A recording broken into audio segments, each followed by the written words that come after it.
Welcome back, landscapers. The Diary of the Landscaper. Today episode is about labor safety. This is another one that we tend to throw under the rug, and it's one that we should have been doing that.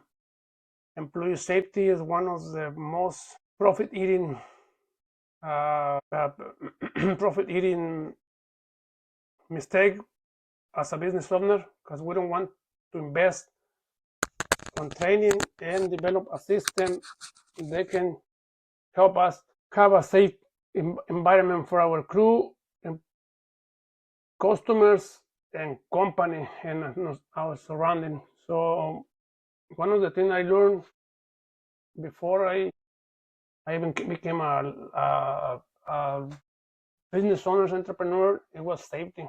The company that I used to work and still in business is Gachina Landscape. A great company, man. They do a lot of good projects and a good employee-friendly environment for everybody who works there. So they always taught me the importance of safety. So if you don't take care of your people will not take care of your business. So easy as that, simple as that. So create an environment where your people safe, feels in home or feels like it's part of your family. I know it's hard because a lot of people out there or a lot of employees out there, they don't want to be part of any family, man. They just want to make the money and go away. And unfortunately, those people, you need to find a way to get them out of your business.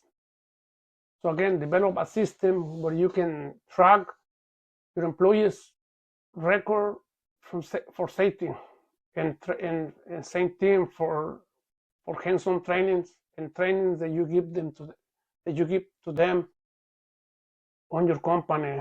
So that's all these topics and this episode and the previous episode is about safety and profit. I know when we were starting, it's so hard to do that because imagine having develop these systems where you need to track expenses, overhead, profit margin, employees burden, payroll, taxes, and all that. And on top of that, safety meetings, safety records, safety tracking, all those things. It's expensive to run a business. And at the beginning, we start, I would say, lumpy, or we start negligent, or we don't care about those things. Well, we do care, but we tend to throw it under the rug, like I said, because it's expensive. Or imagine you had to spend at least 1 hour per week on safety. Some companies do a daily meeting, but if you're starting, depends on your crew size and your task, you can start with very little impact on your pocket and develop that culture. So one thing that I did was that, and I'm still doing it on my business, and luckily no one has been injured on my business since I started 9 years ago, because I always have the time and the passion and the patience to train them. I know it's expensive. I know sometimes we live in the world that we have to go and just customer is waiting. But if you don't make time for that, you're gonna pay big buck for those consequences. So again, all depends on the training and the stuff that you're doing, the tasks that you're doing, your training or your safety meetings. Pick a day of the week. Most companies want Monday, some Friday, but you can be any day of the week: Monday, Tuesday, Wednesday, Thursday, Friday, Saturday, Sunday. Not just kidding. Try not to work Saturdays and Sundays. I mean, at least Saturdays, but not Sundays. For sure, try to give 1 day off to you and to your employees. Because it's not. A lot of people say the more you work, the more profit. But look, I'm gonna give you a sample of people or a business that's doing millions and is not working Sundays. Chick-fil-A here in the United States, those guys don't open on Sundays and they're making millions. And every time you pass by one of those restaurants, the drive-thru is full, the parking lot is full, and the policy is not working Sunday. So don't fall into that. Believe that if you work Sundays, you're gonna make more money. Well, you do eventually, yes, but it's just you're just more a slave of your work. Anyways, it's a part of the policy, part of your culture. So develop a culture, marketing, a branding that includes safety for your labors. So take the time to understand your task, maintenance. Safety meeting are very basic on maintenance. How to stock properly gasoline, how to pump the gasoline, how to check the machines, the equipment, the sharp, the trimmer, how to use properly. Most of us business owners don't train our guys how to use the tools. I've been saying this, and I've been said that for my employees. When I hire an employee, they do told me, hey, you do spend time teaching us how to do it. Other people, they just tell us to grab the tool and go do it. Sometimes they're gonna do it wrong because they don't know, or they're gonna have an injury. And the most sad thing, when they have an injury, the business owner or the boss or gets mad, he gets upset. He wants to fire the guy because he got injured. How? Because first thing, you didn't teach him properly. Second, you didn't give any safety training or anything, any training on how to start the machine, or how to even use the machine. So you just send it to the war without a rifle, for God's sake. So it's very important because I've been seeing a lot on my employees. Again, I used to hire anybody from nation to nation, to country, and they're all are good workers, or at least they want to do the work. You want to tell them a task, and you halfway tell them the task when they are running either to the truck or to do the task, and that's one of the safety warnings right there. Wait until you hear the whole instruction and then act on it. Not act before you hear the instruction. Because that way, if you don't tell that to your guys, they're just going straight to mistakes. Because they don't wait to hear the full sentence. They just assume they know and they just run away. So that's one of the issues that I have with my employees too. That I always stop them. Hey, where are you going? You don't even know what I'm gonna say. Or you don't even. I haven't even finished saying what I'm gonna tell you. When you just running. So never tolerate running in your company. Don't never push your guys to run for anything, because it's gonna give you so much headache, so much liability that you're gonna be ended up paying a lot of your profits out of workers' comp. So again, I am surprised how the guys that I hire, I ask them, hey, do you know how to use this tool? And they always say yes. But then when I see them using it, they're using it wrong, because we tend to believe saying no to the boss is gonna be bad for us. It's okay to say no. If you don't know how to use the tool, say it. I'm more than happy to teach you. But most of my employees, they say no. Yes, I do know. And then I send them to use. They either break the machine, or again, luckily there's no injuries on my end. But most of the time they break my tool. As one sample that comes right in my mind is, I went to Home Depot and buy 3 new saws or reciprocators. Brand new. I just get to the job site and give one to each guy. Well, I was giving them as I go, right? I give one to my guy, and then as I was walking to give the other one to the other guy, the previous guy burned it already. Like, boom, gone. Not even 5 minutes of use, and that was burned.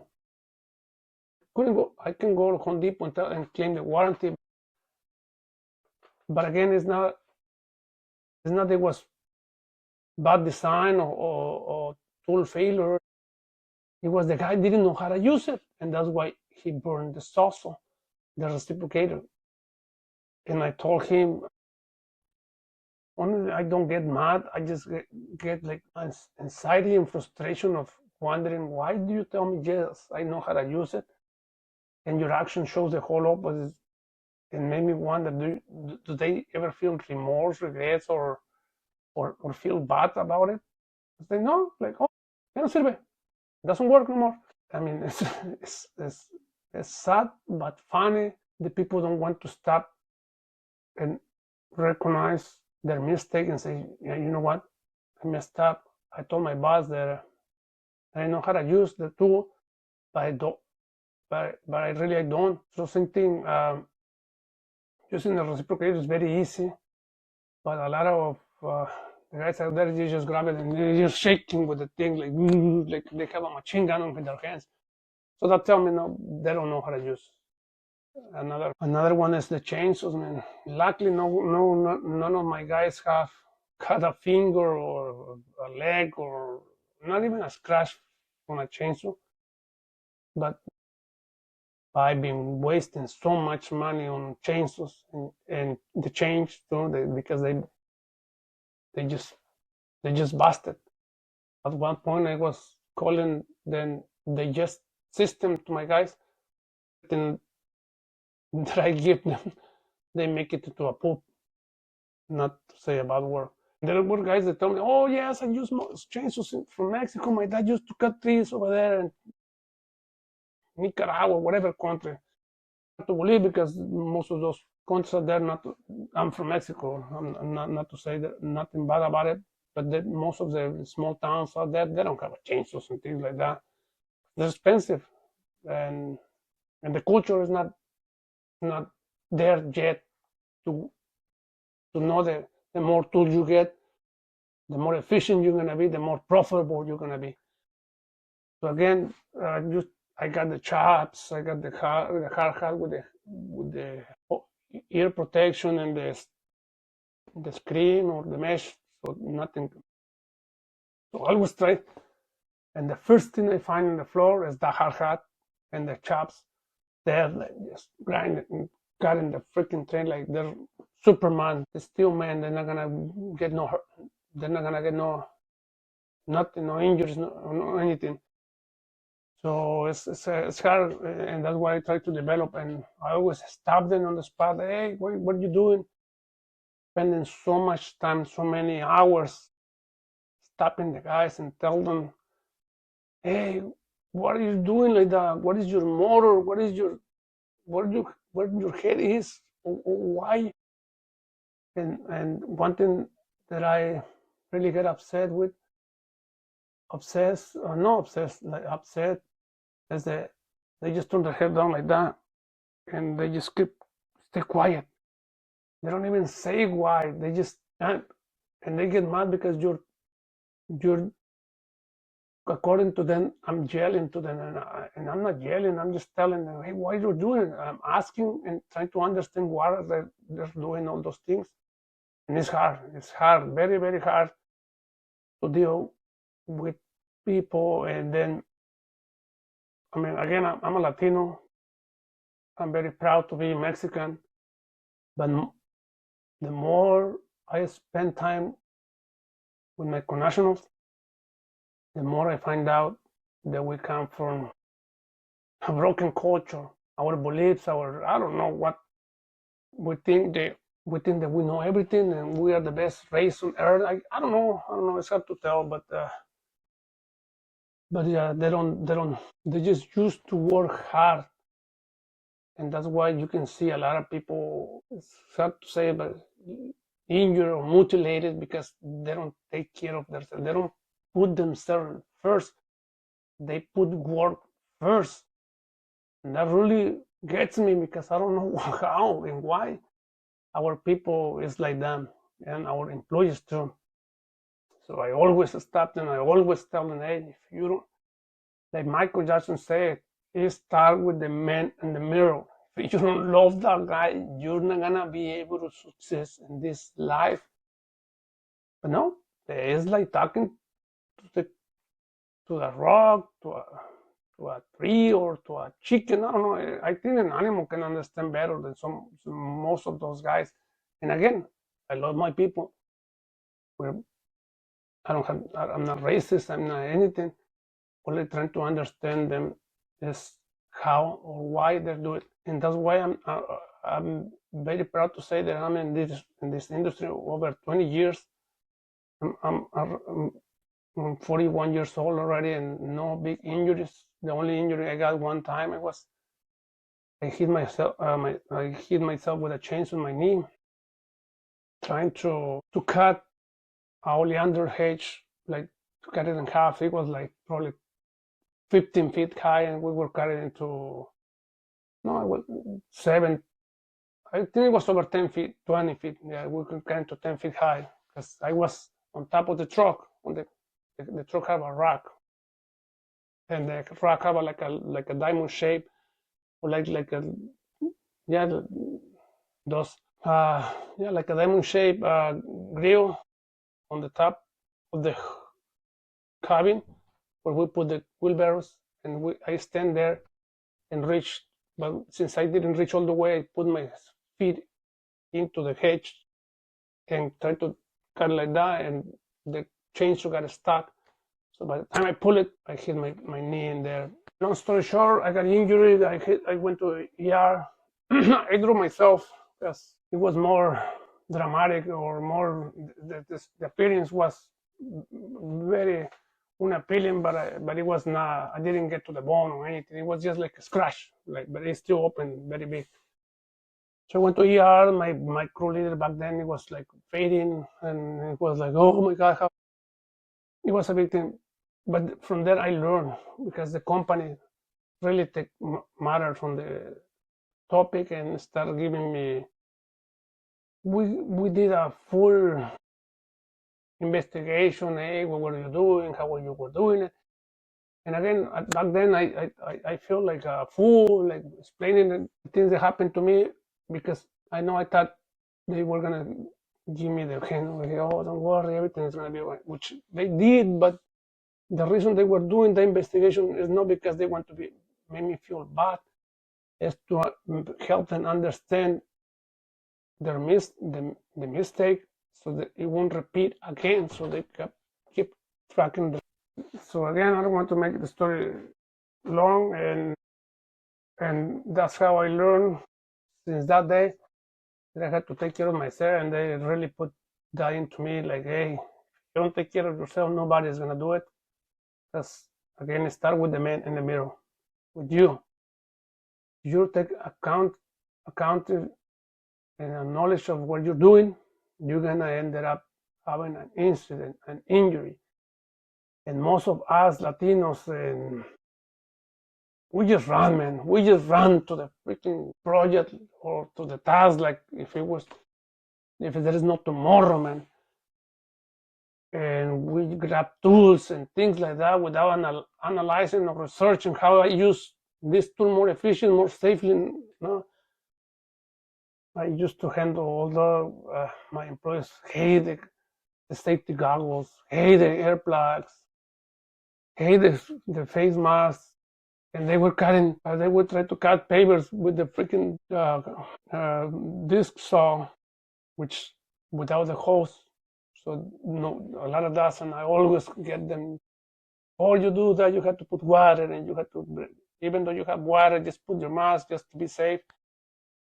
But man, it's very hard, because those guys, I mean, coming from an underdeveloped country, over there the culture is not to take care of yourself. The culture is to take care of the construction. Like, go get the job done, and we don't care if you die in the process, or we don't care if you get injured in your process. It's your fault. You're dumb, or you're stupid, or como dicen en español, you're pendejo.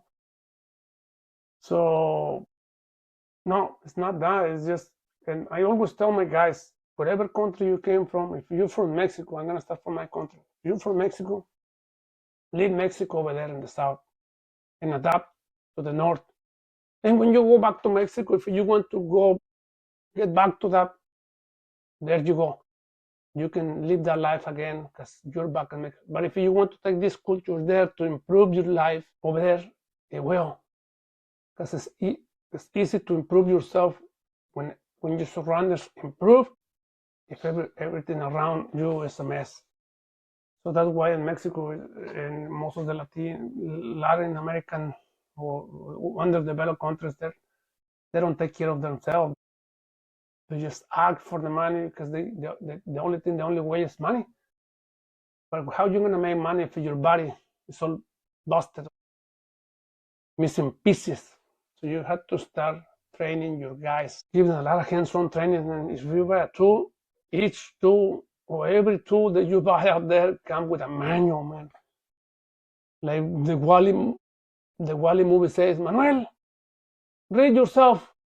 The guy says, because it's a book there, he never experienced a book because he was used to technology, and the books are manual, but he was reading Spanish. Manuel, read yourself, and it was a book.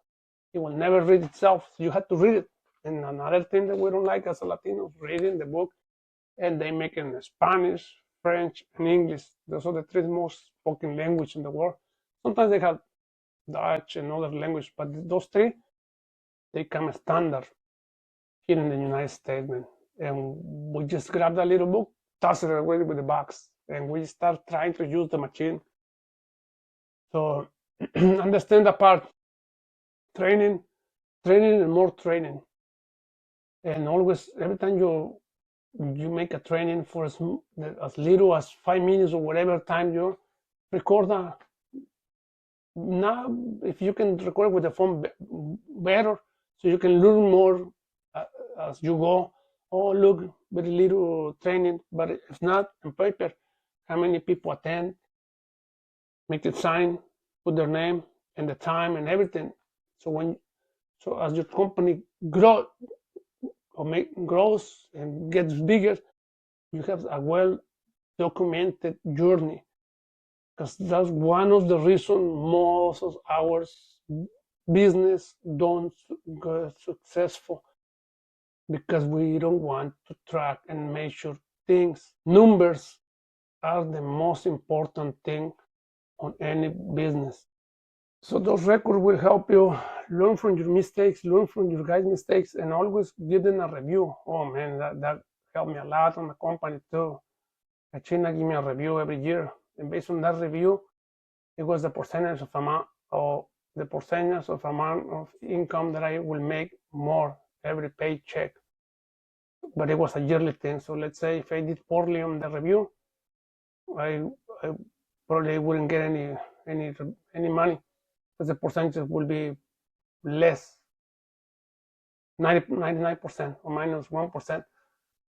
But if it was a plus, then based on the list of things, let's say I improved myself from the 25%, then my raise will be based on the improvement. So probably $1 or $2, maybe. I don't know. I don't remember how they did it, because I was never in the office staff there, but I was a good labor there. Anyways, I never, once I understand that and start working and improving myself and taking advantage of all those trainings and knowledge, every review I get either a promotion or a good raise, because I was on top of those things, making sure the company was making money and be safe. And again, since I was a crew leader over there, no incidents, no injuries on my crew. And once I become business owner, no injuries on my employees. So that's a thing that I'm very proud of as a business owner. But what I'm lacking of experience is on the numbers, and that's why I create this podcast, to make awareness to everybody out there.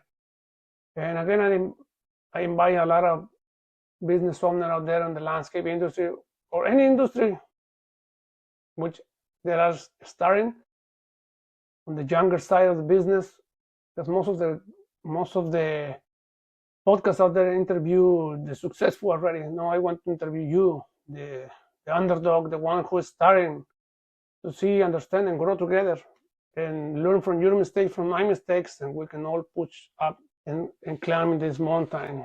But this is a good topic, training. So develop a system, train the guys, and always make lists of your tools too, even though they don't need training, but they need maintenance. The more well maintained you have the tools, the more professional your business will look. It's unbelievable how many companies out there had a guy with a limp on his walking or missing fingers, and the trucks, man, they look like a bote pateado, like a kick can, man. Oh man. And that's one of the things that you can really know if the company have a good culture or not. And if that company won't change that, it will just be riding the wave, and it will be grinding many hours without seeing any good profit out of it, because they don't want to invest on the employees. So invest on your employees, training, safety, give them as much knowledge on those topics as you can, and you will see how fast your company will boom. But and again, there is some people who will not gonna be on that equation. Get it out. Don't be afraid. Don't feel bad. Let's get it out, because when we were starting, since we come from that side, we tend to have empathy to those guys, or I want to use we tend to feel bad about, oh, I'm gonna hire him, I'm gonna fire him, and he really needs the work.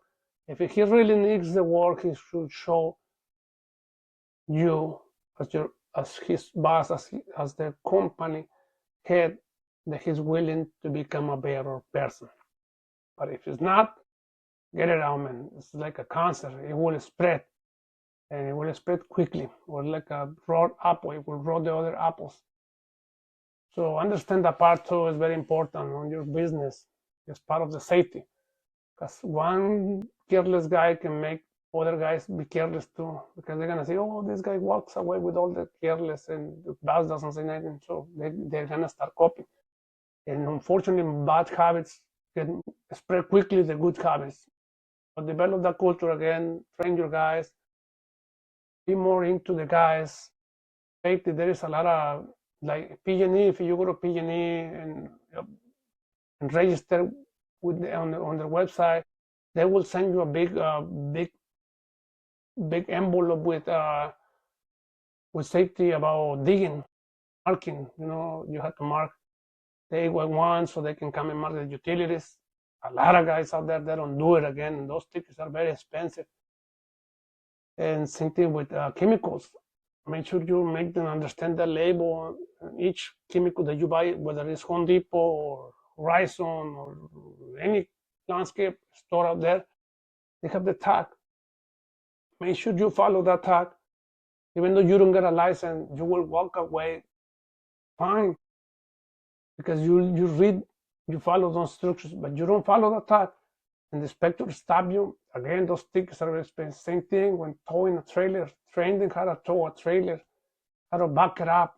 I remember that down on Gachina again, they put cones on the yard and make us put the trailer between those cones without hitting the cones. We spend hours there until you make it right. But that's how that company gets successful, man. At the beginning, again, you're new, you came from another culture. You complain about that, man. But it's so good that they have the time and money invested on you, because that's gonna help you then as well. But if you grow, they grow. And a lot of people think we just want to grow and leave everybody behind. You will never make it that way. If I grow, you grow. So it's part of life, man. Even nature applies that. Trees grow very big, but underneath in the root system, they're sharing nutrients, water, minerals. They connect with the roots. So we have to connect as well. We have to learn from that and become a stronger company. And you will see. So trailer training, equipment training, safety training, computer training, phone training, because now in these days the phone is a very powerful tool, man. But many people is afraid to use the phone, and they just like to use it for social media dances or whatever thing there. But It's a great tool to understand and help you develop a successful and powerful company. All those big guys out there, Amazon, Apple, Google, Facebook, and then now it's Meta, they develop those systems. They make the employees understand those things. And again, everybody is on the same boat. Everybody help the boat pedal the same way or push forward, no backwards. And you will see sporadically revenue growth and rewards on your business. So don't take it for granted. Don't think the business without any safety culture or any training culture will do good. No, it's the opposite. They're just gonna keep drowning and drowning, but they don't see it because they keep working. But I've been seeing guys out there, man, with a limp, with the back broken or the back hurts, and they just taking all those pills to just heal the or calm the pain. But there is not. It's not a cure. It's a band-aid on the bullet hole. So it's like they're just numbing the pain, but the pain is there. And why? Just because they didn't have the proper training. And that's sad because our guys out there, our Latino guys are the ones who are suffering the most, just because we don't put love in our own self. You have to love yourself in order to love everybody else out there. Your workplace, your wife, kids, you have to learn to love yourself before you can love them. So that's it for now. I hope you guys like this episode. Again, if you ever like to us to touch a topic or any episode that you think we should do, DM us, comment, like, share, and spread the love, man. We're here because of you. We want to hear your story too. So if you want to get interviewed, don't forget to hit us or send us a message. And this episode and all the episodes is brought to you by Get Pro Landscaping, sponsoring the Diary of the Landscaper. Stay green, my friends. Grow green, live clean.